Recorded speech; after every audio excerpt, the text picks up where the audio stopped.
নমস্কার বন্ধুরা, আজকে শেয়ার করব হাতে মাখা মসুর ডালের বাটি চচ্চড়ি রেসিপি। চচ্চড়ি তো আপনারা অনেক ধরনেরই খেয়েছেন, তবে হাতে মেখে এভাবে একবার বাটি চচ্চড়ি করে দেখবেন, এতটাই দুর্দান্ত স্বাদ হবে, ভাত আর রুটি কিন্তু নিমেষে খেয়ে ফেলতে পারবেন। আর বাড়িতে যদি কোনো সবজিপাতি না থাকে, শুধু মসুর ডাল আর আলু থাকে, তখন এই মসুর ডালের বাটি চচ্চড়িটা একবার ট্রাই করে দেখবেন, খেতে অসাধারণ হবে। আর এটি তৈরি করতেও মাত্র 5 থেকে 6 মিনিটের মতো সময় লাগবে। তো এখানে মসুর ডালের বাটি চচ্চড়ি তৈরি করার জন্য আমি 1 কাপ মসুর ডাল খুব ভালোভাবে 2 থেকে 3 বার জল পাল্টে পাল্টে ধুয়ে নিয়েছি। ডালের মধ্যে অনেক রকম নোংরা আর ডালের পাউডার মাখানো থাকে, তো অবশ্যই ডাল খুব ভালোভাবে ধুয়ে নিতে হবে। ডাল ধুয়ে নেবার পর এবার ডালের মধ্যে অল্প জল দিয়ে ডালটাকে আমাদের 15 থেকে 20 মিনিটের মতো এভাবে ভিজিয়ে রাখতে হবে।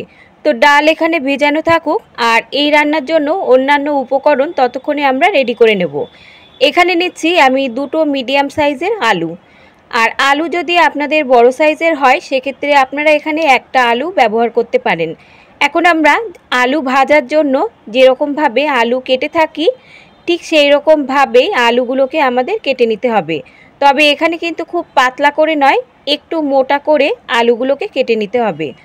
আর এর সঙ্গে নিচ্ছি একটা বড় সাইজের টমেটো পাতলা পাতলা স্লাইস করে আমরা কেটে নেব।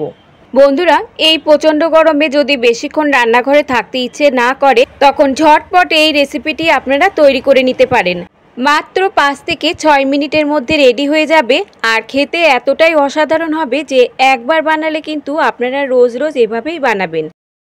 আর এর সঙ্গে একটা পেঁয়াজকেও পাতলা পাতলা স্লাইস করে আমরা কেটে নেব।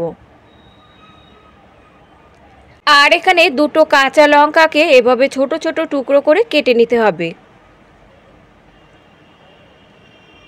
সমস্ত উপকরণ কেটে নেবার পর এবার সাইডে রেখে দিচ্ছি।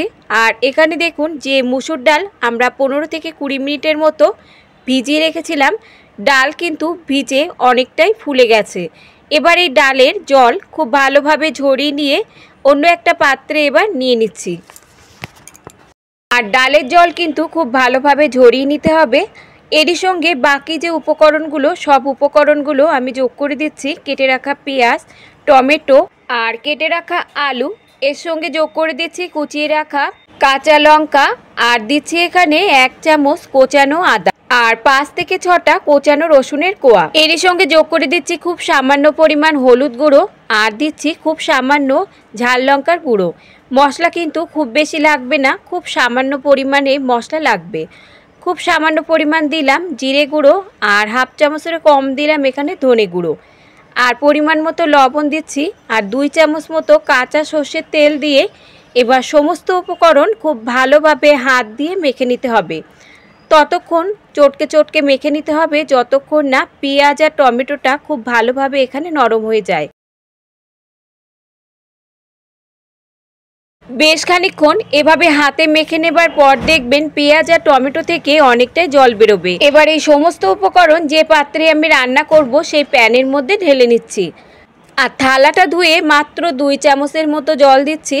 এই রেসিপিতে কিন্তু জল পড়বে না, পেঁয়াজ আর টমেটো থেকে যে জল বেরিয়েছে সেই জলেই কিন্তু ডালটা অনেকটাই সেদ্ধ হয়ে যাবে। বেশি জল দিলে এই রেসিপিটা কিন্তু খেতে একদমই ভালো লাগবে না। 2 চামচ মতো জল দিয়ে থালাটা ধুয়ে ডালের মধ্যে দিয়ে দিচ্ছি। এবার একদম লো ফ্লেমে দিয়ে আমাদের ঢাকা চাপা দিয়ে ডাল রান্না করে নিতে হবে প্রথমে 3 মিনিটের মতো। আর এই ডালের বাটি চচ্চড়ি তৈরি করতে কিন্তু খুব বেশিক্ষণ সময় লাগবে না, 5 থেকে 6 মিনিটের মতো সময় লাগবে। এবার একদম লো ফ্লেমে দিয়ে প্রথমে 3 মিনিটের মতো আমাদের ঢাকা দিয়ে রান্না করে নিতে হবে। 3 মিনিট পর ঢাকনা তুলে নিচ্ছি। তো এখানে দেখুন ডালে কিন্তু একদমই কোনো জল নেই, একদমই শুকনো শুকনো। তো এভাবে 3 মিনিট পর ঢাকনা তুলে ডাল একবার এভাবে উল্টে পাল্টে দিতে হবে, যাতে ডাল নিচে লেগে না যায়। টমেটো আর পেঁয়াজ দিয়ে যে জল বেরিয়েছিল সেই জলেই কিন্তু ডালটা এখানে অনেকটাই সেদ্ধ হয়ে গেছে। আর এই ডালের রেসিপিটা একদম কিন্তু গলে গেলে খেতে ভালো লাগবে না, একটু দানা দানা থাকবে, তবেই কিন্তু খেতে ভালো লাগবে। ডাল ভালোভাবে উল্টে পাল্টে দিয়ে এবার হাত দিয়ে এভাবে অল্প অল্প করে জলের ছিটে দিতে হবে, যাতে ডাল নিচে লেগে না যায়। তবে খুব বেশি জল কিন্তু দেওয়া যাবে না। সামান্য সামান্য করে এভাবে জলের ছিটে দিয়ে আরও ঢাকা দিয়ে আমরা রান্না করে নেব 3 মিনিটের মতো। আর আলু দেখুন এখানে কিন্তু সেদ্ধ হয়ে গেছে।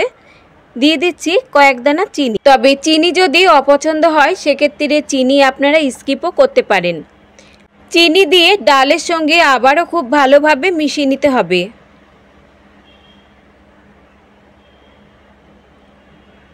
ভালোভাবে মিশিয়ে নিয়ে ঢাকা দিয়ে রান্না করে নেব আমরা আরও 3 মিনিটের মতো। 3 মিনিট পর ঢাকনা তুলে নিচ্ছি। নামানোর আগে দিয়ে দিচ্ছি এখানে 1 চামচ মতো কাঁচা সর্ষের তেল। কাঁচা সর্ষের তেল ভালোভাবে ডালের সঙ্গে মিশিয়ে নিলেই রেডি হয়ে যাবে দুর্দান্ত স্বাদের হাতে মাখা মসুর ডালের বাটি চচ্চড়ি রেসিপি। খেতে দুর্দান্ত হবে, ভাত রুটি সব কিছুর সঙ্গে কিন্তু খেতে অসাধারণ লাগবে। তো তৈরি হয়ে গেল আমাদের দারুণ স্বাদের হাতে মাখা মসুর ডালের বাটি চচ্চড়ি। আর এই রেসিপিটা দেখতেই পাচ্ছেন এরকম মাখা মাখা হবে আর ডাল এরকম একটু দানা দানা থাকবে, তবেই কিন্তু খেতে অসাধারণ লাগবে। তো এবার আমি সার্ভ করে নেব। তো একবার হলেও এভাবে আপনারা বাড়িতে বানিয়ে দেখতে পারেন। তো বন্ধুরা, আজকের রেসিপি যদি আপনাদের ভালো লাগে লাইক শেয়ার কমেন্টের সাথে সাথে চ্যানেলটাকে সাবস্ক্রাইব করে রাখার অনুরোধ রইল। আজ তাহলে এই পর্যন্ত বন্ধুরা, দেখা হবে অন্য কোনো রেসিপির সঙ্গে। ততক্ষণ সুস্থ থাকবেন, ভালো থাকবেন। আর সম্পূর্ণ রেসিপিটি দেখার জন্য সকলকে ধন্যবাদ।